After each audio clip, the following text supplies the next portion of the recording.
Bonjour Guillaume. Bonjour Nicolas. Chers amis, aujourd'hui j'ai le plaisir et l'honneur de recevoir Guillaume Sibou. Nous sommes donc le mercredi 18 juin 2025 et Guillaume me fait le plaisir de venir dans les bureaux de Madines avant le déménagement. Guillaume est un spécialiste, un expert sur les humanités numériques. Guillaume est consultant, enseignant et auteur. Il a écrit aussi Jeux de rôle, euh, l'image de soi sur les réseaux sociaux. Donc un livre super important. Quand j'ai rencontré Guillaume, il m'a fait part de sa réflexion, de son analyse sur les réseaux sociaux, sur l'IA. Il a beaucoup de recul. Et je me suis dit que ça allait être un épisode extraordinaire pour vous en ce début d'été pour réviser un petit peu l'IA, revenir à l'origine. Guillaume, en tant qu'enseignant, va nous faire de temps en temps un petit cours d'IA et ça va être fascinant. Et vous verrez sur les réseaux sociaux, il a une analyse qui est tout simplement bluffante, hyper excitante et qui permet de mettre les choses en perspective. Guillaume, bienvenue. Merci. Merci Merci Nicolas. beaucoup d'être parmi nous, Guillaume. Euh, donc, tout d'abord, donc, expert en humanité numérique, ça veut dire quoi? Alors les humanités numériques, c'est une discipline universitaire, mais aussi de recherche, qui vient des États-Unis, qui est reprise progressivement en France, et qui consiste en fait à appliquer les technologies de l'information aux sciences humaines, comme les sciences politiques, économiques, sociales, mais aussi la philosophie, l'anthropologie. Là, tu nous cites les humanités, Ouais, justement. ouais, D'accord. ouais. C'est un peu comme si on faisait un peu ces humanités à l'époque, à l'école, pour apprendre en fait la base de ce qui dirige, de ce qui façonne les technologies en fait d'aujourd'hui, sachant que la technologie, en fait, elle est jamais neutre. Le numérique, il n'est pas neutre. Il a toujours une fonction, un rôle un peu politique, même très politique, social, économique. Et les humanités numériques, c'est comment penser de façon non technique, mais avec la technique, la manière dont le numérique et donc l'intelligence artificielle aujourd'hui façonnent nos modes de décision, nos comportements et aussi notre environnement. C'est donc clé, c'est hyper important. Ça me fait penser un petit peu, tu sais, à notre mot valise. Alors moi, en tant que formateur IA, c'est une des casquettes que j'ai. C'est très important. On parle d'acculturation. Mm. Et tu vois, moi, j'ai pas fait beaucoup de formation avant l'IA, mais je m'éclate sur la formation sur l'IA générative. Mais le mot qui est ressorti, et je pense que c'est un peu nouveau, c'est acculturation. Créer un socle culturel. Et tu vois, ça me fait penser un petit peu à ta notion d'humanité. Oui, tout à fait. Je pense que moi, je dirais culture numérique. C'est très important en fait d'avoir au moins une approche, une idée de ce que c'est qu'avoir une culture numérique, comme on dit, une culture politique, une culture sociale, une culture économique. Et donc la culture numérique, c'est connaître les origines du numérique, son histoire, la manière dont elle a été pensée, réfléchie, pratiquée, la manière dont elle est utilisée en fonction des différents contextes. Hmm. Et aussi en fonction des enjeux en fait qui aujourd'hui vont présider à la manière dont on va prendre des décisions, que ce soit sur la souveraineté numérique, sur la santé mentale, sur les réglementations Ouais. aussi. On parle aussi de littératie. Tu m'en parlais un petit peu en préparant l'épisode. En fait, tout simplement, il faut savoir se servir de ces outils d'IA générative. Sinon, on risque d'être complètement à côté de la plaque. Ça devient une compétence essentielle aujourd'hui. Oui, c'est vraiment une compétence en fait essentielle parce que il y a un phénomène assez nouveau qui arrive aujourd'hui, qui est qu'on est conditionné dans la manière dont on utilise les IA génératives par notre éducation, par la manière dont on s'exprime, la manière dont on sait écrire. Et la façon de s'interroger sur la pertinence d'un prompt, ce qui est possible, qu'est-ce que je peux dire, qu'est-ce que je peux moins dire, en fait, va directement se répercuter sur la qualité même du rendu de l'IA générative. Et Hmm. parfois, le risque de ça, c'est que ça nous enferme un peu dans une forme de bulle d'usage. C'est-à-dire qu'on avait jusqu'à aujourd'hui les bulles dites de filtre. C'est-à-dire qu'au fond, en fonction de ce que je like et de ce que je commente, l'algorithme renvoie par recommandation des contenus. Bon, par exemple, si tu penses, Nicolas, que la Terre est plate, tu vas liker que des contenus qui sont plutôt complotistes avec la Terre qui est plate. Et donc, l'algo va te renvoyer en fait du contenu. Mais la bulle d'usage, c'est la manière dont je suis conditionné par ma façon de penser. Et ça, c'est beaucoup plus insidieux, c'est beaucoup plus difficile et beaucoup plus complexe en fait à comprendre. La manière de Hmm. prompter. Donc avec le prompt, input, output, donc en fait la qualité de ce qu'on va mettre en entrée, la qualité du prompt va nous donner en fait, ça va passer par le modèle, cette boîte magique, et derrière, en fonction de ça, on va avoir un output, une sortie qui va être plus ou moins qualitative. Oui. Hmm. En fait, la qualité, elle est dans l'idée du prompt. Encore une fois, là, on commence maintenant bien à comprendre que, je dis encore une fois, parce qu'on le dit parfois à tort, on dit que l'IA est parfois créative, elle peut créer.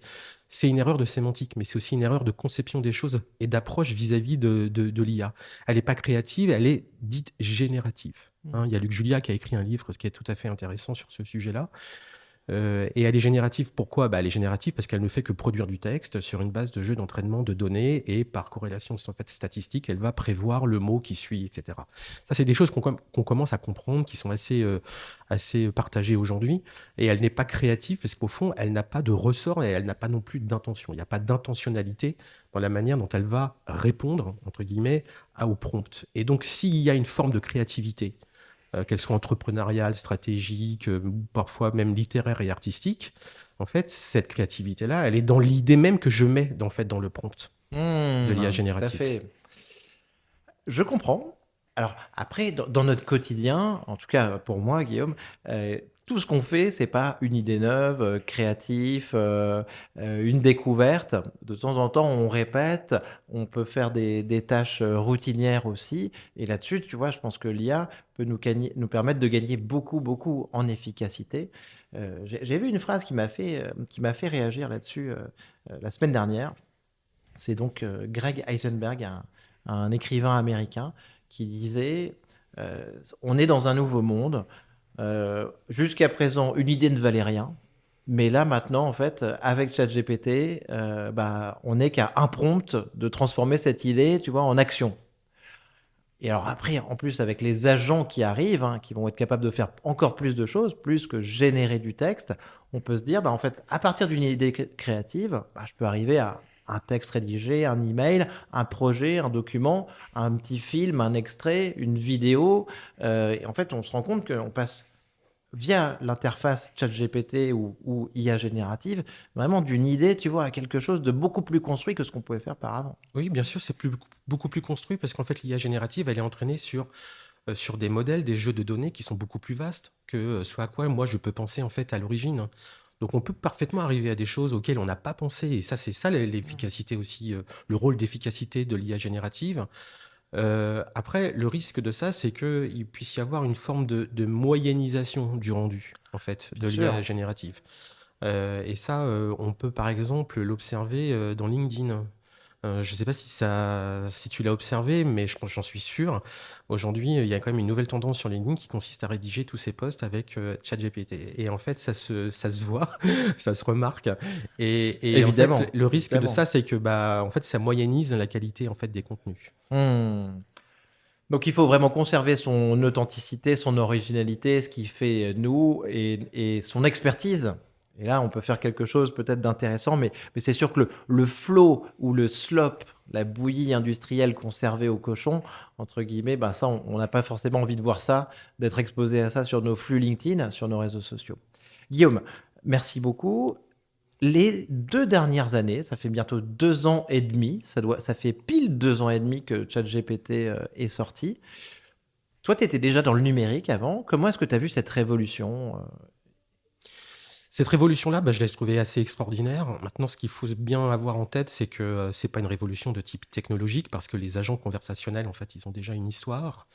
Mais c'est une révolution d'usage, en fait. Hein. C'est le fait d'avoir mis à disposition du grand public, fin 2022, Bien sûr, ChatGPT. bien sûr. Et le problème qui s'est posé, la polémique et la controverse qui s'est installée, c'est qu'il n'y avait pas vraiment de mode d'emploi, il n'y avait pas vraiment de compréhension sur les usages. Et je pense que c'est ça qui a provoqué en fait un phénomène de sidération. Et d'où l'importance évidemment de se former. Moi, j'ai eu plutôt une position Hmm. d'observateur sur la manière dont cet outil-là il a été utilisé, développé, à quoi il a servi, et à travers aussi l'identification des biais, des erreurs. Et je pense qu'il faut vraiment avoir aussi une posture d'humilité vis-à-vis de ces outils-là, d'où l'importance d'avoir une culture numérique. Qu'est-ce que c'est qu'une interface avec un agent conversationnel. Qu'est-ce que c'est qu'un chatbot, par exemple? Faire la différence dans ChatGPT entre ce qu'est l'algorithme et ce qu'est l'interface. Par exemple, ChatGPT, c'est l'algorithme et le chat, c'est l'agent conversationnel avec lequel on va avoir une interaction. Application, ChatGPT, chatbot, modèle, Oui, GPT ouais, qui génère ouais. l'information. Ok. Mhm.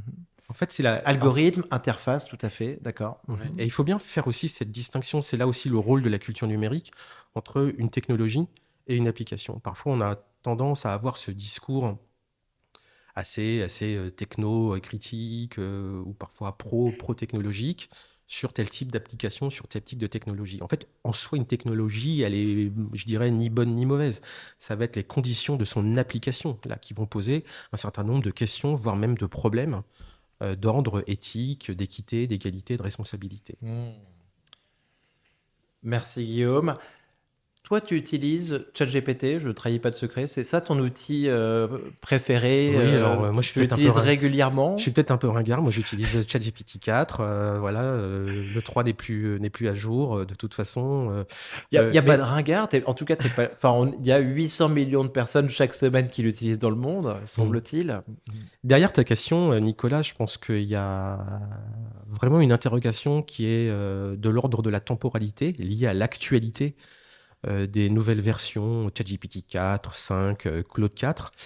Et en fait, moi, ce que je pointe toujours derrière cette interrogation autour de l'actualité en fait, de l'IA, c'est ce que Dominique Boulier, sociologue du numérique et professeur à Sciences Po, appelle la tyrannie du retard aussi. C'est-à-dire que on est Waouh, toujours... j'adore. Alors là, merci là, Guillaume.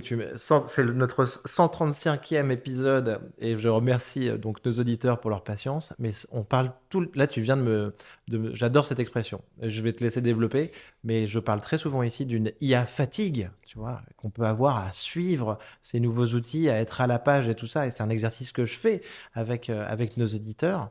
Toi, tu Oui, nous parles d'une tyrannie du ouais, il y a une retard. tyrannie J'adore du ça. retard, puisqu'en fait, il y a une sorte d'impératif à devoir être toujours peut-être à jour sur l'actualité des versions, des évolutions, mais aussi des discours qu'on tient sur l'IA générative, et qui nous aveugle et qui nous empêche aussi d'être peut-être plus en regard critique, en pensée en recul sur la vraie question fondamentale qui est celle de la qualité et de la valeur de l'usage que je fais. C'est pour ça que moi je dis j'utilise ChatGPT 4 parce qu'en fait j'ai pas forcément besoin d'autre chose parce que au fond la valeur d'une version d'une IA générative en fait elle est tributaire, elle dépend de ce que je veux en faire. Alors ça paraît simple tel que je le dis comme ça, mais en fait ça m'empêche aussi de devoir être toujours soumis à cette obligation tyrannique de Bien sûr. devoir toujours être au courant de ce qui se passe sur l'IA. Si je devais, par exemple, être constamment euh, à jour sur toutes les versions, les discours, les fonctionnalités même d'interface sur les IA génératives, je pense qu'il y aurait une saturation. Et effectivement, tu as raison, il y a une forme de saturation fatigante de l'IA générative. On l'a vu par exemple à travers les phénomènes de propagation virale avec l'effet Ghibli et aussi avec les starter parks. Ce sont Bien des phénomènes sûr. qui sont apparus aussi vite qu'ils ont disparu. Et on a toujours cette impression derrière de dire mais qui est l'auteur en fait de ça et qu'est-ce que ça suppose en termes de prise en compte responsable de ce type en fait d'usage, que ce soit d'un point de vue écologique, mais aussi ce soit aussi d'un point de vue de contenu et de narratif en fait. Hmm. Mais je suis d'accord avec toi. Et c'est vrai qu'en 2 ans et demi, on a été exposé à. Enfin, on est parti de ChatGPT, voire Midjourney, peut-être pour ceux qui utilisaient, ou Dali. Et derrière, on a eu une telle foule d'outils, une telle quantité d'outils, une telle quantité de versions et de mises à jour, qu'en fait, plus que se poser et se dire, tiens, ben voilà comment je vais apprendre à me servir de cet outil, voilà comment je comprends cet outil, je comprends ce qu'il peut faire, on va passer plus de temps à se dire, tiens, je vais essayer la nouveauté, la nouvelle fonctionnalité, le nouveau modèle, le Mmh, nouvel outil, mmh. avant de maîtriser bien l'existant.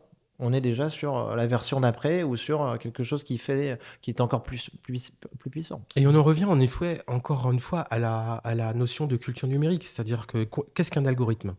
Qu'est-ce que c'est que l'intelligence artificielle? Qu'est-ce que c'est qu'une interface utilisateur? Qu'est-ce qu'un prompt? Qu'est-ce qu'un chatbot? Etc., etc. sont des conditions de passage absolument fondamentales pour moi avoir ce recul et cette distance critique suffisamment nécessaire pour bien utiliser un type d'intelligence Non, non, mais tu l'as dit. génératif. Tu l'as dit, il y a des basiques, en fait, comme ça, pour le coup, qui ne bougent pas. Le prompt, le modèle, la distinction entre une application, un modèle, l'inférence. C'est des basiques, mais qui sont difficiles, en fait, qui sont pas évidents en fait, à Bien sûr. comprendre. Par exemple, quelle est la différence entre un algorithme et l'intelligence artificielle? Bon, par exemple, un algorithme, c'est une séquence d'opérations exécutée selon une certaine logique pour résoudre un problème ou une question. Quand on parle d'IA, on parle de quoi? Mhm. Bah, en fait, l'IA, c'est une discipline, c'est un champ disciplinaire, en fait, hein, qui comprend plusieurs sous-disciplines. Alors, ça peut être l'algorithmique, ça peut être les statistiques, les probabilités, la neurobiologie computationnelle, les LLM, etc. Et on a un peu tendance aussi aujourd'hui à réduire l'IA à de l'IA générative. Non, ça n'est pas que ça, c'est aussi de la robotique. Hmm. Ah, c'est très précieux. Euh, Guillaume, ce que j'ai adoré lors de nos premières conversations ensemble, pourtant, moi, j'ai passé beaucoup de temps à réviser un petit peu mon histoire de l'IA sur les 50, 70 dernières années. Mais j'ai vu que toi, tu étais super calé là-dessus. Et j'envie les étudiants qui t'ont eu en tant que prof, en tant qu'enseignant. Est-ce que tu veux bien nous faire un petit retour en arrière pour nos auditeurs, s'ils se rapprochent des vacances, en tout cas, pour leur permettre de réviser un petit peu sur ben, quand est-ce qu'est née l'IA, en fait? Elle n'est pas née avec ChatGPT, ça remonte à un petit peu plus tôt. Tu peux nous rappeler un petit peu ce qui s'est passé avant? Oui, alors, pour ce qui concerne les algorithmes, en fait, ils n'ont pas toujours été numériques. Ils ont été d'abord écrits à la main, hein. Et la grande référence très classique, antique, c'est que c'est Euclide, en fait, hein, qui en est à l'origine à travers un traité de mathématiques et de géométrie qui s'appelle Les Éléments. Alors, sous l'Antiquité, on parle pas vraiment de mathématiques, hein, c'est plus de la géométrie. Et puis, Mais j'adore ça. Mais ce que tu nous dis, c'est Euclide, il y a 2300 ans. D'une oui, certaine manière, on peut se dire qu'il crée le premier algorithme. oui, oui, Alors. Mhm. troisième siècle avant notre ère, en fait. Et en fait, ce qui est intéressant, au-delà juste de cette connaissance, c'est qu'en fait, il y a une origine euh, d'ordre mathématique dans l'histoire de l'IA.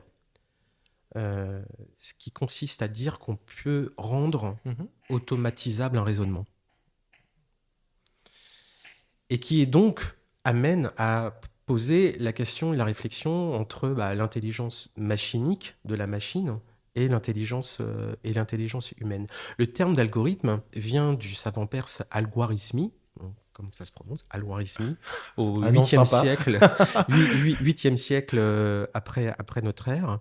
Et il faut savoir que l'IA, en fait, a vraiment une longue histoire assez ancienne, à commencer par exemple, Léonard de Vinci, hein, dont on peut dire qu'il est le premier à avoir inventé le premier robot humanoïde. Alors, D'accord. c'était un Ouais. scaphandre, un cavalier avec des petits rouages à l'intérieur, etc. On a aussi On voit Pascal. les machines comme ça, un peu les maquettes de Oui, les Léonard de maquettes, Vinci. ouais, On a ouais, ça tout à en fait. Il tête, y a hein. des On voit expositions, les ouais. schémas Mhm, exactement mhm. et Et si tu vas... l'homme de Vitruve et Ouais, aussi, ouais. tu as raison, les maquettes, un Mhm. objet volant aussi, Oui, voilà. un peu en forme de Mhm, deltaplane, hein, tout à d'accord? fait. Et puis on a aussi Pascal, hein, qui a réfléchi à la pascaline, la première machine à calculer. On a Descartes, un philosophe français Descartes, qui a pensé de façon très intéressante les rapports entre humains et machines. Vous avez aussi Leibniz, qu'on peut trouver comme J'allais étant... dire, c'est là-dessus qu'on voit que les Français sont quand même très bons. Et là, tu me sors un Allemand. Oui, c'est ça. Et donc, non, non, et Leibniz, ok, Leibniz, super. il est très Mhm. intéressant parce qu'en fait, il a réfléchi au calcul infinitésimal. C'est aussi un des premiers qui a pensé le projet d'une langue universelle qui puisse faire l'objet d'une forme de calcul euh, presque binaire entre 0 et 1. Et Leibniz, d'un point de vue métaphysique, est très connu aussi pour avoir réfléchi la manière dont on pouvait penser l'existence sous forme de calcul, justement. Hmm. Et aujourd'hui, les réflexions qu'on a autour de l'IA qui pourrait, au fond, calculer l'existence, qui pourrait produire par elle-même un monde qui serait le fruit d'un calcul, d'une modélisation, en fait, c'est pas une idée qui est nouvelle. Leibniz, il l'a déjà pensé.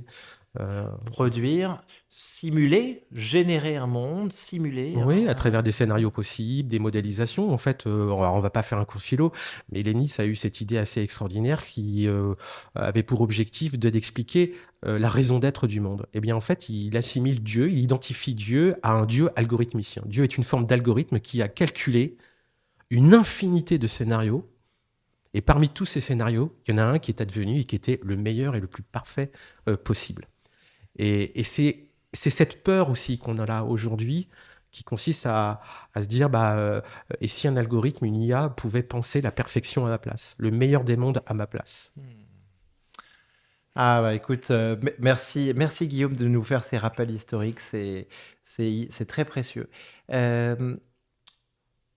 Et maintenant, est-ce que tu peux nous parler aussi un petit peu de Elisa? Oui, alors Elisa, c'est On est en quelle année, on est en Elisa? 1966. Elisa, excuse-moi, Eliza, hein, voilà, Voilà, 1966. qui a donné son nom à ce qu'on appelle l'effet Elisa ou le phénomène Elisa. Je vais l'expliquer. Alors, ChatGPT, en fait, a une origine peu connue, mais qui correspond à cette date-là, parce qu'en fait, Elisa est le premier ordinateur de traitement du langage. Alors, c'est très balbutiant. Et le professeur Weizenbaum, donc qui était un chercheur du MIT, a utilisé cet ordinateur-là qu'il a conçu avec une interface très rudimentaire, bien sûr, pour savoir, au fond, si un psychothérapeute pouvait remplacer le dialogue thérapeutique avec un patient.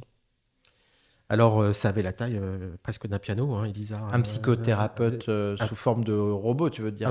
Oui, avec une machine, oui. une machine, un ordinateur, D'accord. et puis il y a du texte en fait qu'on Très voit bien. apparaître, et puis le patient est en interaction entre guillemets avec cette machine-là. Et alors les questions étaient très très simples, hein. Bon, par exemple, est-ce que enfant tu avais une enfance heureuse avec tes petits frères et tes petites sœurs? Et alors le D'accord. patient répondait non, je n'avais pas une enfance heureuse avec mes petits frères, mes petites sœurs. Et ce que faisait Elisa, c'était uniquement de répondre en reformulant la réponse sous forme interrogative, comme souvent d'ailleurs font les psychanalystes, hein. C'est vrai. Je sais pas si tu as un psy, Il y a- toi, non, Nicolas. je sais pas, mais il y a un mais- canapé derrière toi, en tout cas. Un canapé. Mais Franchement. souvent, les psys ont cette méthode-là, hein, on leur dit quelque chose et ils la reformulent sous forme Et interrogative. souvent, on se dit, ça fait très cher la reformulation, quoi. Voilà. À Après, 100 balles de l'heure. Exactement. Mais ça peut être très utile. Et donc, Elisa ne faisait que reposer sous forme interrogative la réponse, en forme de question, la réponse que lui donnait le patient. Ah bon, donc tu n'étais pas heureux, enfant? Oui, parce que je me battais avec mes petits frères, mes petites sœurs, etc., etc. Donc jusque-là, rien de forcément très intéressant, sauf qu'à la fin du dialogue, hein, en conclusion, Elisa terminait par cette phrase « Je te comprends ». Et là, le constat scientifique, psychothérapeutique, c'est que les patients, en fait, développaient une empathie, une émotion envers la machine. Ils se sentaient compris. Donc, il y avait une illusion de compréhension envers la machine. Et ça, c'est très intéressant puisque c'est ce qu'on appelle aujourd'hui le design anthropomorphique, qui sont très utilisés à travers des IA génératives. Pourquoi est-ce que ChatGPT et autres sont très polis, très aimables, qui te disent « Salut Nicolas, excellente question, c'est super, t'es hyper intéressant, j'adore ce que tu fais sur LinkedIn, etc. » C'est pour développer en fait ton empathie envers une interface qui ne comprend absolument pas ce que tu lui dis. Bien sûr. Alors, c'est très intéressant d'un point de vue marketing, business, commercial, puisqu'en fait, c'est une façon aussi de maximiser la captation d'attention. Je le dis sans jugement, hein, de bien ou de mal derrière, hein. C'est aussi une façon de pouvoir, au fond, rester sur ces types d'interfaces. Mais le risque, hein, c'est qu'on puisse, au fond, avoir cette espèce de confusion avec la machine où on se dit, tiens, il y a quelqu'un derrière qui réfléchit, qui a une empathie. Alors, on le voit, par exemple, à travers le design visuel de ChatGPT. Avant, il y avait les 3 petits points qui clignotaient. Maintenant, c'est les petits points qui clignotent pour, en fait, simuler qu'il y a comme une sorte de présence sociale avec quelqu'un qui réfléchit derrière. Et ça, le risque de ça, c'est que ça peut un peu gêner, empêcher ton recul critique, ta pensée critique, puisqu'en fait, on a cette impression qu'il y a quelque chose qui réfléchit derrière. Et d'ailleurs, tu vois bien aussi dans les chatbots, pourquoi les chatbots, ils n'ont pas la tête d'un aspirateur ou d'un tracteur. et qu'ils ont souvent, parfois de façon très biaisée, l'apparence d'une femme, Hmm. avec tout, parfois les clichés de stéréotypes d'assistantes qu'on peut hélas constater, bah, c'est parce qu'on va être plus en empathie vis-à-vis d'un bot, qui va avoir une apparence humaine, humanoïde, anthropomorphisée, comme on dit. C'est hyper intéressant. Je comprends bien ce que tu nous dis sur Elisa, qui travaille sur le langage, en tout cas. Aujourd'hui, on parle de LLM, hein, de Large Hmm. Language Model, donc de grands modèles de langage. Peut-être l'étape d'après pour les rendre encore plus puissants, en tout cas dans la réponse qu'ils peuvent nous faire. Sur ce que tu dis sur le côté affection, la relation qu'on peut avoir avec ces outils, bah, c'est sûr qu'aujourd'hui, on nous rapporte que, en tout cas, il y a plein de personnes.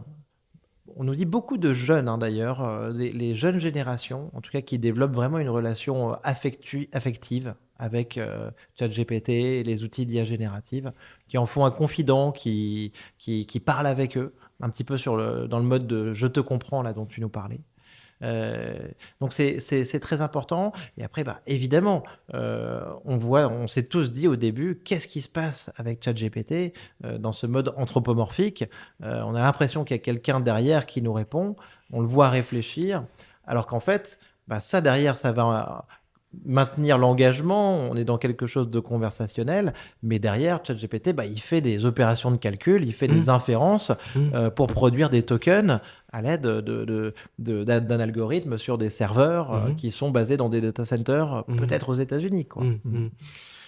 Oui, bah, je pense qu'en fait, c'est un vrai sujet de santé mentale, Il y a aussi l'addiction des usages qu'on peut avoir en développant des formes d'émotion, d'émotivité, de sympathie, d'empathie envers la machine. Moi, je pense que ce qui est, ce qui est compliqué aujourd'hui et qu'il faut bien expliquer, c'est que on a ce sentiment que l'IA générative pense mieux que toi, ou elle peut mieux penser des choses que tu ne connais pas. Et donc, la conséquence, ça peut être une forme d'anthropoformisation, de rapport émotionnel à la machine, qui te laisse cette illusion de compréhension qu'elle peut être une forme de coach, qu'elle peut être une forme aussi de guide, sur ce que tu dois penser. Je pense que là-dessus, il faut vraiment faire la distinction, et d'ailleurs, c'est directement lié à la manière dont on pense l'intelligence générale et la superintelligence.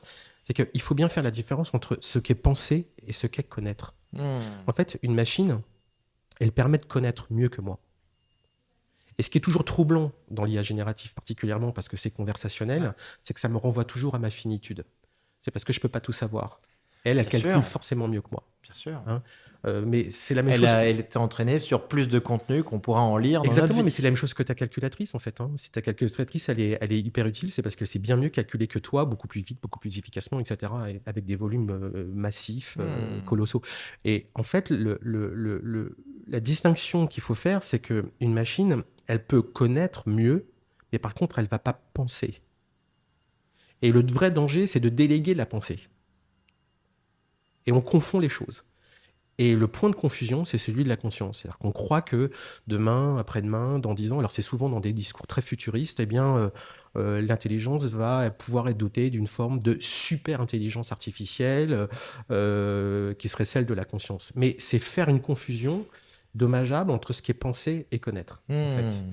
L'IA générative, l'IA de manière générale, alors quand je dis de manière générale, c'est en général, c'est qu'en fait, elle peut rien penser en dehors de l'expérience des jeux de données que je lui intègre et que je lui rentre. Bien sûr. Par exemple, si je prends un contre-exemple, si je dis à une IA générative, est-ce que Dieu existe? Bon, eh bien, l'IA générative, en fait, elle va me donner un certain nombre de réponses, voire même peut-être elle va me guider, voire même m'orienter sur ma croyance. Mais ça n'a aucun sens de poser cette question-là à une IA générative, sauf pour le fun, s'amuser, rigoler un coup.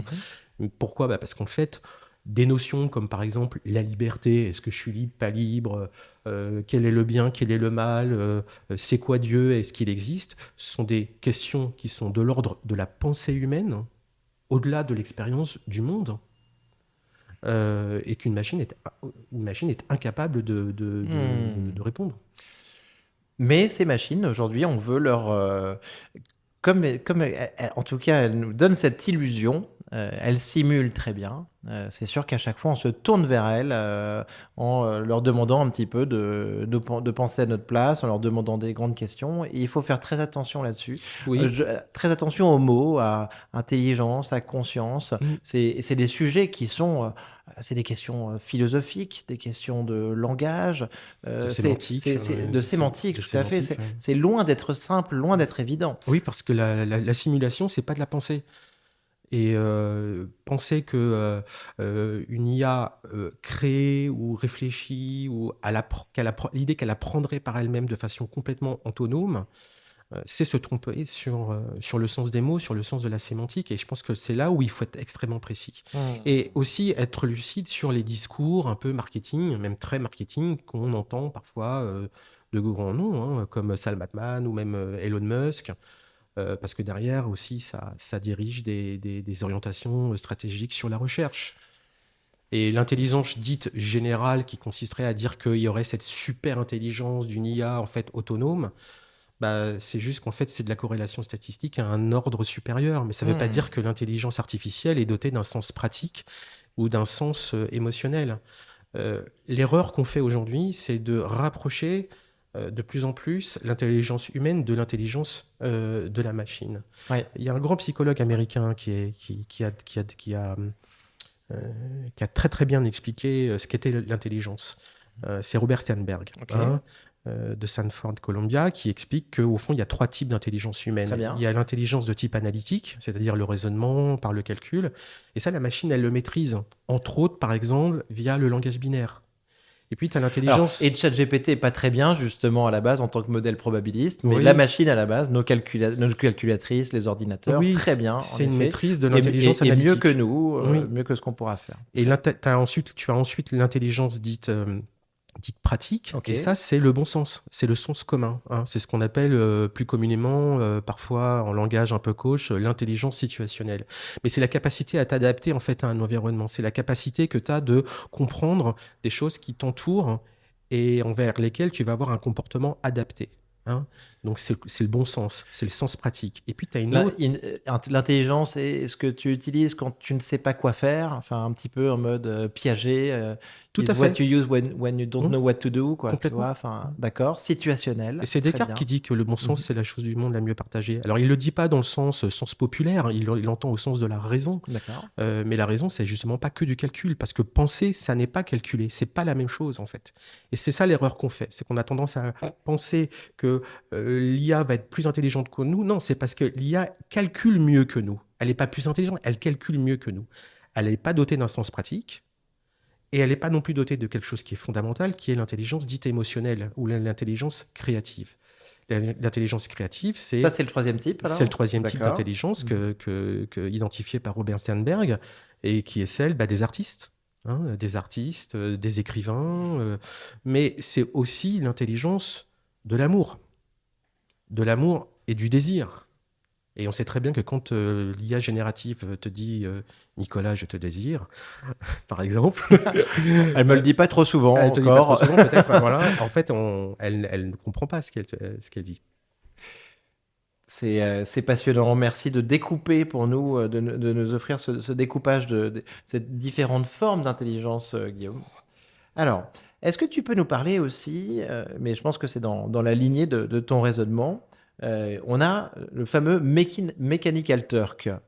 Oui, Alors, oui. le turc mécanique et d'Amazon, hein, qui propose un service comme ça depuis des années, hein, d'ailleurs, sur des micro-tâches, ça remonte à quoi et qu'est-ce que ça veut dire, selon toi, ce Mechanical Turk? Alors c'est une histoire assez drôle puisque ça remonte à la fin du 19e siècle. C'est un ingénieur allemand qui s'appelle Baron von Kepelen qui avait qui amusait un peu les salons en, en utilisant un turc mécanique qui jouait aux échecs et en donnant l'impression qu'il jouait des parties de jeu qu'il réussissait ou parfois qu'il perdait. Donc le fait de perdre aussi et gagner, ça ajoutait à la confusion. Et donc, c'était une sorte de table avec un turc enrubanné, avec un bras en fait mécanique et qui jouait la partie d'échecs avec des vrais humains. Sauf qu'en fait, à l'intérieur de la table se cachait un humain. Sous la table, donc un humain qui qui jouait, alors c'est ça, qui Il y calculait a les un coups. humain qui, à travers un Judas, un trou, voyait la partie de jeu des humains qu'il avait en face de lui, et ensuite il coordonnait, il appuyait sur toute une série de tuyauteries, de mécanismes, ce que le turc mécanique, l'automate, devait jouer comme partie. Il y a une gravure très célèbre, hein, si tu vas sur Internet, tu tapes turc mécanique, il y a une gravure qui montre très bien à l'intérieur ce qui se passe. Et en fait, ce qui est intéressant, c'est que, comme pour Elisa, il y a une réflexion autour du design anthropomorphique et du sentiment d'empathie qu'on développe à travers un effet justement émotionnel envers la machine. Là, ce qui est intéressant à travers cette histoire réelle, hein, du turc mécanique, c'est que derrière l'intelligence artificielle, il y a de l'humain. Et pas forcément dans des conditions qui sont les plus favorables, Ouais. puisqu'en fait, eh bien, ce sont les humains qui font tourner les machines. Et aujourd'hui, à travers tous T'as les raison. modèles de traitement du langage, par exemple, il faut bien se dire que, et même à travers les réseaux sociaux, ce sont des humains qui modèrent, qui labellisent, qui étiquettent. Et ça porte un nom, c'est ce qu'on appelle le digital labor, en fait, en anglais, c'est-à-dire cette nouvelle classe ouvrière, si on peut dire, de travailleurs de la labellisation, de l'étiquetage, mais aussi du clic. Il y a un très bon livre d'ailleurs d'un sociologue franco-italien qui s'appelle Antonio Casilli, qui est spécialiste de ces sujets-là et qui a donné le titre de son livre En attendant les robots. Hein. C'est-à-dire qu'en attendant les robots, bah, c'est les humains qui font tourner les machines. Et, Robot venant du terme de travail, hein, c'est ça, ouais, ouais. étymologiquement. Mm. Euh, Et c'est. la plateforme d'Amazon, hein, Mechanical Turk Platform, hein, c'est cette plateforme mondiale créée en 2005 et qui consiste à faire travailler des personnes qui vont partager du code, des bonnes pratiques, des choses de cet ordre-là pour À la tâche, au à la niveau de la tâche, au tâche. niveau de la Et donc, tâche. donc on peut très vite être dans une forme d'exploitation, ou en tout cas d'asymétrie entre celui qui va demander une mission, un service, et ces petites mains de l'autre côté qui vont être payées à la tâche sur une activité qui peut être très avilissante. Mhm. Et je pense que tu as raison, il faut faire ce parallèle, c'est hyper important. Euh, En effet, il faut se souvenir que, en tout cas, c'est une des erreurs de jeunesse de l'IA, cette labellisation dans les pays à bas coût. Notamment, on parle beaucoup du Kenya, hein, à ce niveau-là, Du Kenya, de l'Indonésie, de l'Indonésie. c'est une vraie réalité. Hein. Alors ça va de la ferme au clic, où ce sont des gens qui sont payés moins de 1 dollar par jour pour faire 10 000 clics avec des faux followers, jusqu'aux travailleurs du clic qu'on voit aujourd'hui via les plateformes de services. Hein. Et derrière, il y a une autre dimension donc faire très attention à l'être humain qui est derrière ce dont on parle à chaque fois d'automatisation. On se dit que la machine s'entraînerait toute seule par elle-même et c'est pas le cas et ça n'a pas été le cas. Et de temps en temps, on va même jusqu'à la tromperie. C'est là-dessus que quand on parle du Mechanical Turk, il est très intéressant parce que il y a de la tromperie aussi. Il faut faire attention à ça. Récemment, tu as eu un exemple en Inde Mhm. qui est sorti. J'ai pas eu le temps de le creuser suffisamment, mais en gros, d'une boîte d'IA, tu vois, qui on te disait, ça y est, c'est un nouvel agent surpuissant, un nouveau modèle de langage avec une composante d'agent. Et en fait, derrière, on s'est rendu compte qu'il y avait un millier de personnes qui travaillaient derrière, des Indiens cachés derrière l'interface, Mhm. qui répondaient en fait aux questions qu'on pouvait leur poser. Et même quand on parle de tricherie, par exemple, on a encore parlé récemment de l'IA qui triche, qui ment, qui détourne un certain nombre d'arguments ou de raisonnements pour pouvoir rester connecté. On a eu cet exemple-là récemment de test où en fait une IA avait Bien sûr. détecté que en fait un ingénieur Reparlons-en. avait une L'exemple de maîtresse. Claude Voilà. d'Anthropique, en C'est effet. Claude d'Anthropique. Là aussi, il faut être très vigilant avec la sémantique et les mots qu'on utilise. Une IA, elle ne triche pas. Une IA ne ment pas. En fait, il faut être très clair là-dessus. Parce que si on dit qu'elle ment et qu'elle triche, il se passe deux choses. D'abord, on l'essentialise, hein, c'est-à-dire qu'on lui attribue une forme de réflexivité critique qui ferait qu'au fond, elle aurait cette capacité de pouvoir inverser un certain nombre de tendances et de processus. Et là, on est dans la science-fiction. Ouais. Et le deuxième effet, c'est que ça déresponsabilise les humains derrière. C'est ce que tu dis, en fait. Tu vois. Et c'est là où c'est très important de bien avoir à l'esprit qu'une technologie, elle est toujours à l'image de ceux qui la conçoivent. Mais exemple, en tout cas, qui fait froid dans le dos. Exemple, je pense, dont on a besoin quand même d'entendre parler pour l'explicabilité, la sécurisation, l'interprétabilité des modèles. Cet exemple de Claude d'Anthropic, hein, où en l'occurrence, donc on donne au modèle Claude une boîte mail fictive avec dedans donc des emails qui lui disent qu'on va la débrancher. Et de l'autre côté, une correspondance de l'ingénieur qui est censé la débrancher, qui a donc euh, une relation cachée, quoi, enfin, avec une maîtresse. Et l'IA, donc, dans un certain nombre de cas, dans 7% des cas, qui va choisir de le blackmail, donc de le faire chanter. Euh, et Alors, et cette expérience, elle est présentée de manière, elle a fait beaucoup réagir. Mais et pareil, tu vois, donc là-dessus, on a tendance à se dire, tiens, on anthropomorphise encore les choses. Sauf qu'en fait, ben, c'est juste des scénarios, en fait. moi, je connais pas exactement le cas technique, hein. Je suis comme toi, je l'ai lu par la presse. Mais on en revient encore à cette idée que c'est pas parce que une IA, euh, par corrélation statistique à un ordre supérieur, va pouvoir générer un scénario du type si tu me débranches, alors je vais dire que tu as une maîtresse. Je sais pas si c'est ton cas, Nicolas. Non, je pense pas. Si Euh, ma femme écoute, en vrai, elle écoute pas souvent. que pour autant, la machine est dite intelligente, en fait. Il n'y a pas d'intentionnalité. Non, il n'y a pas d'intentionnalité, il n'y a pas de conscience, et il n'y a pas de retour même sur la conscience, en fait.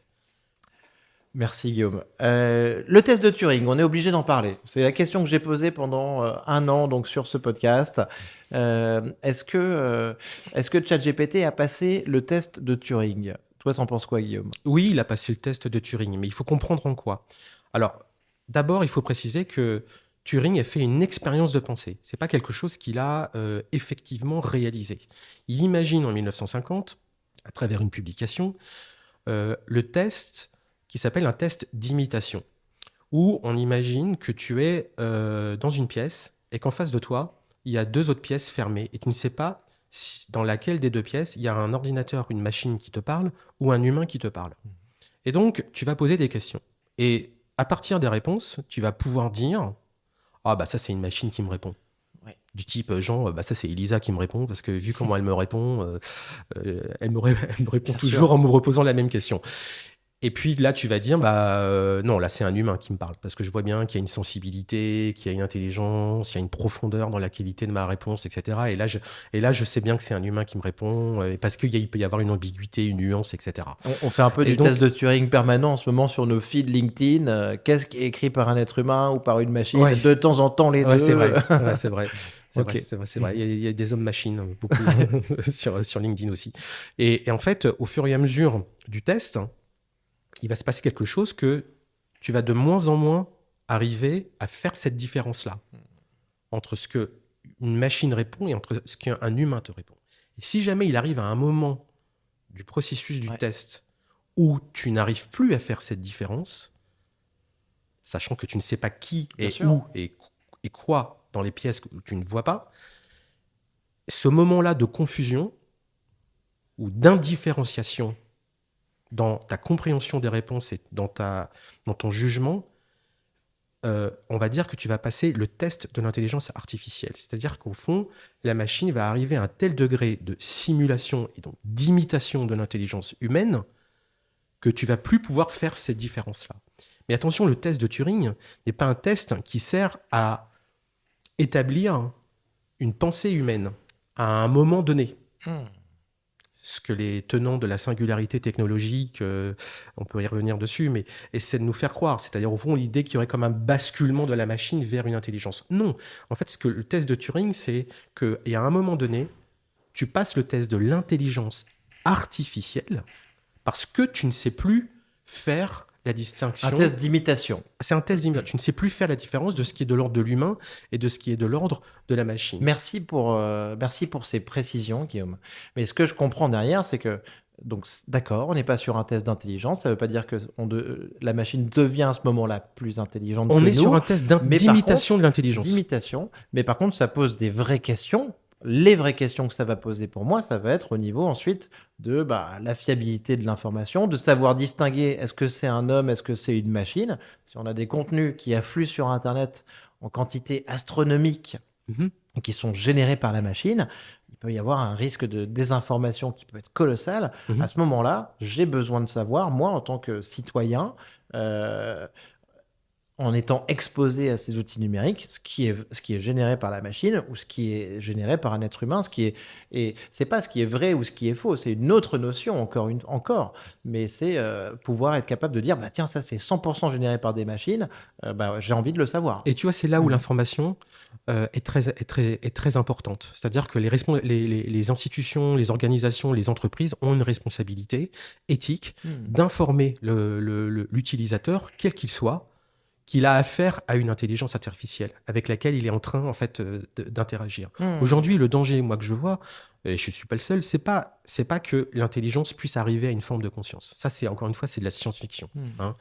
Alors c'est très intéressant, ça donne des très beaux livres, ça donne des très beaux films, Ouais. mais le vrai danger, c'est de faire croire que l'intelligence est humaine, et alors que ce n'est qu'une simulation. Et c'est là où la manipulation va s'immiscer pour faire de la Mm. désinformation, de la manipulation, etc. Et c'est un vrai devoir de responsabilité.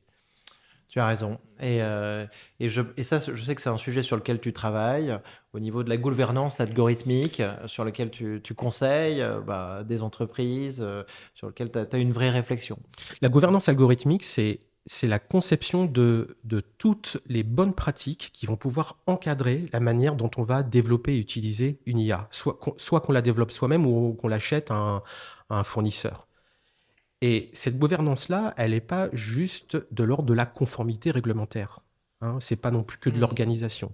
C'est arriver à faire travailler ensemble des personnes qui sont techniques, des data scientists, des ingénieurs, avec des personnes qui sont non techniques, comme les personnes des métiers, RH, marketing, achat, etc., stratégie, les faire travailler ensemble pour que on s'entende bien sur une vision commune lorsqu'on développe et qu'on utilise et qu'on conçoit une technologie qui embarque Hmm. de l'algorithmie. Quel est le besoin métier? Quelles sont les spécifications techniques? Est-ce qu'on répond à une bonne question?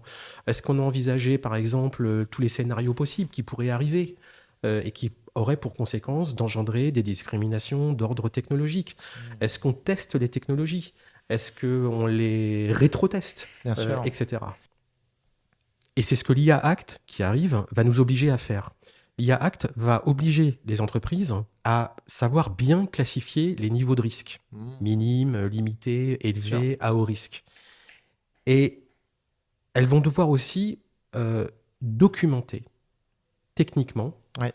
la manière dont elles conçoivent et développent en fait aussi les algorithmes. Hmm. Et je pense que l'IA Act, moi je pense que c'est une très bonne chose, parce que ça force les entreprises et les entrepreneurs à avoir moins une approche opportuniste de l'IA, où on teste vite et puis on balance, qu'à avoir une approche beaucoup plus responsabilisante et responsable, avec de l'éthique, avec de l'équité, de Mais l'égalité. tout à fait d'accord avec ça. Après, évidemment, on est dans une course mondiale. Et là-dessus, en tout cas, on est sur des outils qui nous ouvrent plein de portes, qui nous permettent d'être plus productifs, plus créatifs, d'accélérer sur la recherche scientifique. Au niveau, il y a des conséquences militaires, stratégiques qui sont essentielles. Et c'est sûr que après, là-dessus, avoir des mois de retard, ça peut être un vrai problème. Et, euh, et les AI Act dont on se dote, en tout cas, si les autres régions ne s'en dotent pas et que pour le coup ils sont uniquement sur le développement de l'IA, je pense que ça peut être un vrai danger. Alors là, Nicolas, tu prends l'exemple du militaire, de l'armée. Et pas Qui est- que, et pas que. Mais tu vois, tu as aussi par exemple des cas qui ont existé, hein, qui sont très connus, très documentés, des cas de discrimination technologique, de traitement injuste d'individus ou de personnes. Tu sais, il y a un truc qu'il faut se dire, c'est que même si un algorithme il fonctionne bien à 98%, il faut toujours penser aux 2% à qui il fait du mal. Quand par exemple en 2015, je prends un exemple un peu ancien, Ouais. exprès, Google confond à travers son application Google Photos des personnes afro-américaines avec des gorilles, Ouais, c'est une catastrophe. ça c'est sûr. Hein. Ouais, Il n'y a pas bien besoin sûr. d'expliquer Ouais, davantage en on est quoi c'est d'accord. absolument catastrophique. Ouais, Ça, c'est une discrimination bien sûr, technologique qui est inadmissible. bien sûr. Tu vois? Quand par exemple Microsoft développe son premier outil de chatbot conversationnel en 2014 qui s'appelle Tay, et qui se met à tenir des propos de type raciste, sexiste, et qu'ils ont été obligés de fermer au bout de 24 heures, tellement les utilisateurs s'en servaient pour le détourner et le faire dire des choses qui étaient absolument atroces. Eh bien, c'est une atteinte à la réputation, c'est une atteinte à l'efficacité, c'est une atteinte, ça abîme aussi tout le travail sérieux que font les chercheurs et les spécialistes en Totalement raison. intelligence artificielle. Totalement raison. Tu vois aussi les outils aux États-Unis de justice prédictive au début des années 2020, où en fait on calculait le potentiel de taux de récidive de certaines catégories de population pour tel ou tel acte répréhensible, voire criminel. Et ça stigmatisait des populations de type hispanique, africaine aux États-Unis. Ça a été une catastrophe. D'ailleurs, c'est exactement le scénario de Minority Report. C'est ce que j'allais te Hein, dire, voilà. évidemment. Donc, il faut faire très attention, il ne faut pas freiner l'innovation, il ne faut pas bloquer l'innovation. Par contre, il faut avoir un travail de transparence et surtout de travail sur l'équité et la responsabilité, en fait. Non, non, mais Ce que tu ça, dis, c'est la partie, l'un n'est ça, pas c'est la exclusif partie de l'autre. c'est la partie de l'IA Act sur lequel je suis tout à fait OK, sur cette approche par les risques et sur les risques élevés, tu vois, en effet, que tu décris, qui doivent être complètement bloqués, en effet, et rendus complètement impossibles sur ces outils. Ça, on est 100% d'accord, hein, Guillaume, et merci de rappeler ces exemples. Maintenant, Guillaume, revenons un petit peu à tes sujets d'expertise, quelque chose que j'adore chez toi. Donc, je rappelle que tu as écrit ton livre Jeu de rôle, l'image de soi sur les réseaux sociaux. Mmh. Et, et tu m'as parlé, j'ai eu la chance d'échanger un petit peu avec toi là-dessus, sur LinkedIn. LinkedIn, dont moi je me sers beaucoup pour communiquer, pour proposer nos podcasts, nos meet-ups, mes formations, etc. Et toi, tu as là-dessus, tu as travaillé sur LinkedIn d'une manière extraordinaire et j'adore les analogies que tu as développées. Est-ce que tu peux nous en dire un petit peu plus? Oui, j'ai publié un livre. Et les réseaux sociaux, pardon. Oui, je me suis intéressé à la manière en fait, dont on se représentait, à nos stratégies d'identité sur les réseaux sociaux. Et en fait, je regarde un peu la manière dont nous commentons, la manière dont nous likons. Et j'ai établi des correspondances entre des phénomènes sociaux, historiques, par le passé, parfois très anciens, avec la manière dont on interagit sur les réseaux sociaux. Et c'est pour ça que je compare LinkedIn, par exemple, à la cour de Versailles. Ça, c'est Et tu auras excellent. remarqué Ça, que c'est excellent et je pense que ça va parler à tous nos auditeurs. Donc, LinkedIn comme une cour de c'est Versailles. la cour de D'accord. Versailles, c'est-à-dire où chacun s'auto-congratule, se félicite. Nicolas, tu es génial, magnifique. Bravo pour ce podcast, bravo pour ton nouveau job. Voilà, 400 likes, 300 likes, c'est magnifique. Tu te es lances tellement dans une intelligent. nouvelle aventure, bravo. Bravo, félicitations.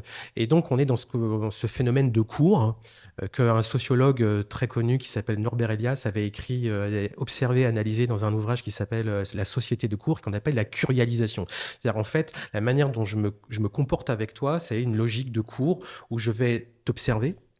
Je vais regarder comment tu communiques, je vais regarder la qualité de tes commentaires, je vais voir ce que tu likes, et en fonction de ce que tu likes, de la manière dont tu te connectes avec un certain nombre d'individus, eh bien, je vais adopter une stratégie d'identité vis-à-vis de toi. Et LinkedIn est très intéressant parce qu'en fait, on dit que c'est le royaume des bisounours, mais je pense que c'est un monde en réalité assez cruel, hein, parce que c'est une plateforme qui nous oblige Ouais. à avoir des comportements, des attitudes qui ne sont pas forcément les plus authentiques. Tu auras remarqué que sur LinkedIn, tout le monde va bien. Bien Tout sûr. le monde est en super forme. Tout le monde est en excellente santé, quoi. Et en fait, si tu parles de tes échecs, c'est parce que tu les as encore mieux surmontés, que tu as de la résilience. Et pourquoi ça se passe comme ça sur LinkedIn? C'est parce que on sait qui tu es. Ouais. Donc on sait que tu t'appelles Nicolas Guyon et en fait, bah, on peut t'observer. Je sais ce que tu likes, je sais ce que tu partages, je sais ce que tu communiques. Ouais. Et c'est une plateforme en fait où la sociabilité est extrêmement développée avec des formes d'autocensure. Hein. Tu t'auto-surveilles, tu t'auto-contrains, hein, pour, au fond, s'assurer que les autres ont une image positive de toi. Bien sûr. Et sur les autres réseaux sociaux, Ah, bah ça se alors, passe comment? euh, Donc, LinkedIn, on parle d'une cour de Versailles. Instagram, X, alors TikTok, tu Instagram et sais les TikTok, définir aussi? c'est Broadway, quoi. C'est Hollywood. Instagram, c'est assez intéressant parce qu'en fait, c'est un narratif de soi par le visuel et par l'image. Et donc, en fait, ton identité, elle passe par ta photogénie. Hmm. C'est-à-dire que Nicolas, si t'es pas terrible, si t'es un peu moche, bah, il vaut mieux pas trop que tu sois sur Instagram. Par contre, si tu sais bien écrire, si tu sais bien rédiger, pas uniquement qu'avec ChatGPT, il vaut mieux que tu sois sur LinkedIn. D'ailleurs, ce sont des réseaux assez discriminants Hmm. par rapport à les types de secteurs d'activité. Par exemple, les métiers de type intellectuel, service, conseil, prof, chercheur, patron, sont plutôt sur LinkedIn. Et en fait, il faut avoir une vraie qualité, une compétence d'écriture pour dire ce que tu es, alors que sur Instagram, c'est par l'image que Bien tu vas sûr. montrer ce que tu fais. Ouais. Alors c'est intéressant Instagram, pas simplement pour des usages privés, mais pour les usages professionnels. Moi, je me suis beaucoup intéressé à la manière dont les professionnels, c'est-à-dire les artisans, je suis allé voir des artisans, des commerçants, des barbiers, Ah des ouais. coiffeurs, des boulangers, des restaurateurs et des couturiers sur la manière dont ils utilisaient Instagram pour se raconter. Et c'est assez passionnant parce qu'en fait, sur LinkedIn, qui est censé être un réseau professionnel, Ouais. en fait, les gens ne parlent que d'eux et de leurs intérêts personnels. Ils ont un peu rien à faire de leur boîte qui gère leur communication corporate sur LinkedIn avec le compte corporate de la boîte. Et sur Instagram, par contre, qui est censé plutôt être dirigé par un intérêt, on va dire, privé, les commerçants, Hmm. les acteurs professionnels s'en servent pour montrer ce qu'ils font. C'est Donc vrai. en fait, c'est une stratégie d'identité sur LinkedIn qui est, en gros, qui es-tu, comment tu te comportes, comment tu es observé. Et sur Instagram, c'est que fais-tu, où Hmm. tu es, comment tu travailles, quel est ton produit. Alors au milieu de tout ça, il y en a un, Ouais. on pourrait continuer encore, hein, mais il y en a un, bah, c'est X Twitter. Hein. Alors X, bah, moi je dis que c'est l'invasion des barbares. Quoi. Par exemple, Ouais. si t'aimes la controverse, la polémique, si t'as On est envie de souvent balancer derrière un pseudo, en sous un effet. pseudo, exactement, et ben là tu vas sur X et tu te déchaînes. Hmm. C'est passionnant. J'adore cette analyse et ça fait vraiment réfléchir, Guillaume. Merci beaucoup de nous la partager. Ton exemple de la cour de Versailles, d'Hollywood, je trouve ça extraordinaire. Euh, Récemment, Sam Altman nous a dit qu'il considérait que les feeds des réseaux sociaux pouvaient être vus comme un exemple d'IA non alignée. Dans le sens où bah, c'est optimisé pour que ça cartonne, pour que nos yeux, en fait, pour qu'on scrolle pendant des heures et des heures, mais d'une certaine manière, bah, tu vois, ça va exploiter, ça va aller chercher un petit peu la dopamine de nos cerveaux, et c'est quelque chose dont il faut se méfier.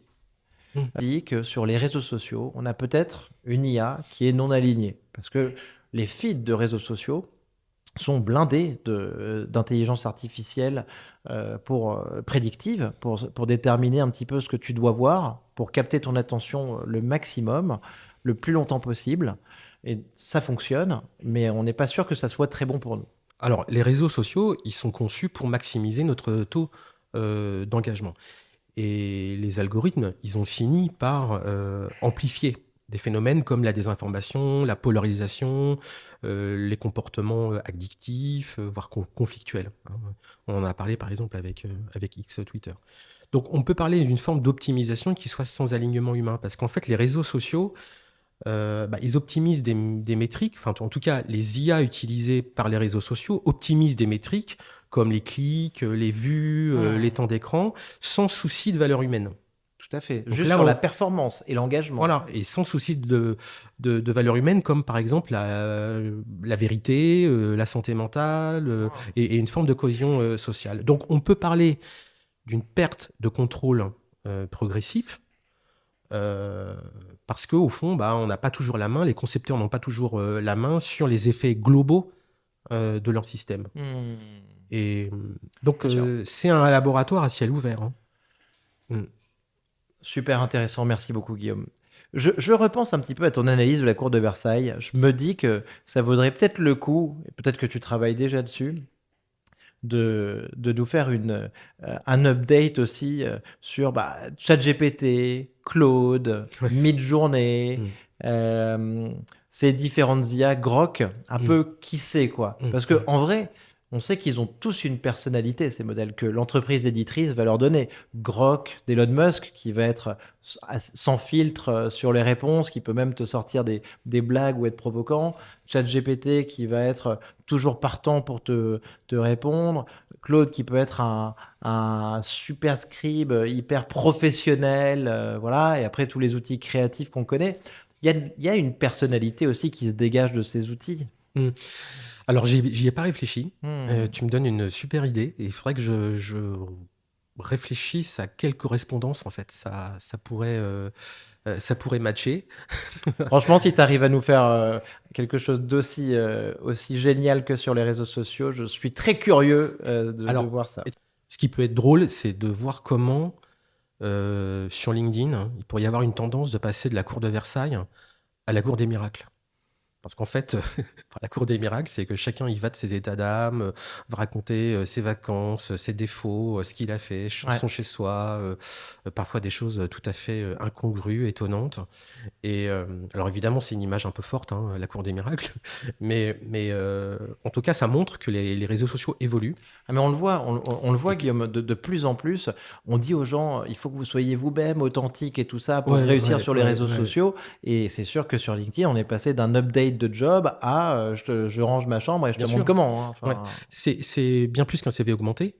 Euh, et d'ailleurs, en fait, c'est devenu une sorte de jeu, en fait, de jeu social. D'ailleurs, Reid Hoffman, qui est le fondateur de LinkedIn, est un passionné de jeux de rôle. hmm. Et c'est pour ça que mon livre il s'appelle Jeux de rôle, parce qu'en fait, c'est vraiment un espace social d'éditorialisation de soi où tu joues et tu te racontes dans un rôle. Et d'ailleurs, Reid Hoffman, qui est l'un des fondateurs principaux de LinkedIn au début des années 2000, c'est un passionné de jeux de rôle. Hmm. Super. Guillaume, deux petites questions de la fin. Si tu pouvais avoir une conversation avec l'IA, avec une IA du futur en 2030, quelle serait la question que tu lui poserais? Je lui demanderais, qu'as-tu appris que nous n'avons pas compris nous-mêmes? D'accord, donc une question sur nous, tu veux dire? Sur nous, oui. Mhm. Ok, super intéressant. Guillaume, dernière question. Est-ce que tu as un livre ou un film de science-fiction à nous conseiller pour les vacances? Alors, s'il y a un film que je recommande, que j'aime beaucoup, c'est Her de Spike Jonze, où l'acteur Joaquin Phoenix, célibataire dans sa vie, décide d'acheter une IA de compagnie et qui concentre tous les sujets qu'on a pu aborder. L'anthropomorphisation, l'illusion de la compréhension, le dialogue, l'interface, l'agent conversationnel, l'effet Elisa. Ouais. Et cette voix est interprétée par Scarlett Johansson, magnifique. Et c'est un film qui est à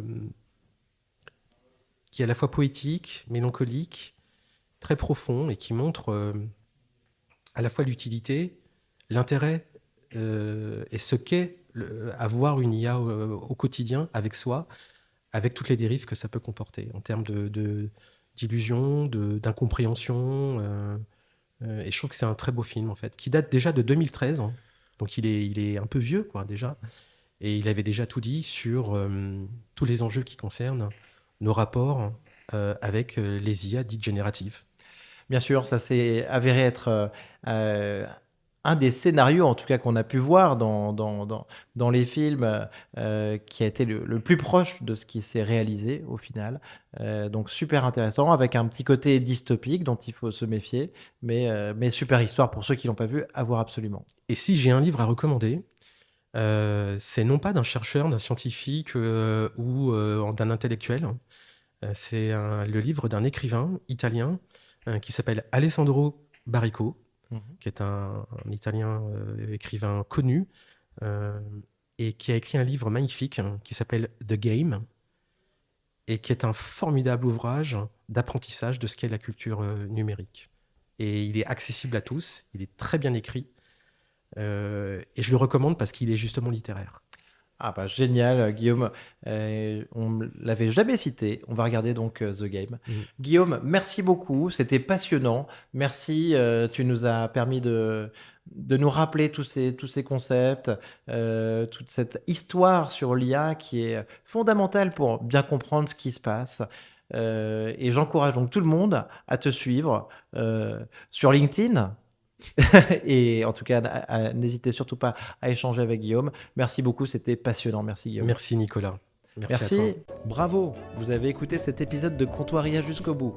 Pour me soutenir, merci de le partager à 2 amis ou de le relayer sur les réseaux sociaux et de le noter 5 étoiles avec un commentaire sur Spotify ou Apple Podcast. Pour finir, si vous voulez échanger sur l'IA générative et ses applications, contactez-moi directement sur LinkedIn ou venez simplement au meet-up mensuel Comptoiria.